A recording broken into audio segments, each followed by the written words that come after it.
Hey there, accounting students. Today, I'm diving into the world of accounts receivable. Accounts receivable is the money customers owe a business for goods or services provided on credit. Think of it as the cash a company expects to receive in the future. All right, let's break it down with an example. Imagine a company sells $2,000 worth of goods to a customer on credit. Now, instead of getting the money right away, the company records this $2,000 as accounts receivable.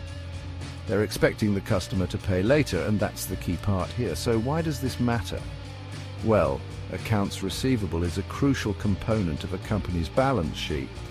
It shows up under current assets, reflecting the company's short-term financial health. The quicker a company can convert these receivables into cash, the better its liquidity. But there's more. Monitoring accounts receivable helps businesses manage cash flow and assess credit risk. If customers take too long to pay, it can signal potential issues. So here's a quick recap.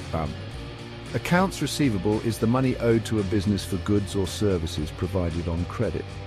For example, selling $2,000 worth of goods on credit is recorded as accounts receivable, expecting payment later. It's a vital part of a company's financial health, impacting cash flow and liquidity. And that's a wrap.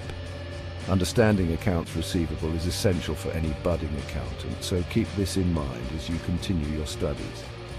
Got questions? Drop them in the comments. And if you found this helpful, don't forget to like, subscribe, and hit that notification bell for more business tips. Thanks for watching.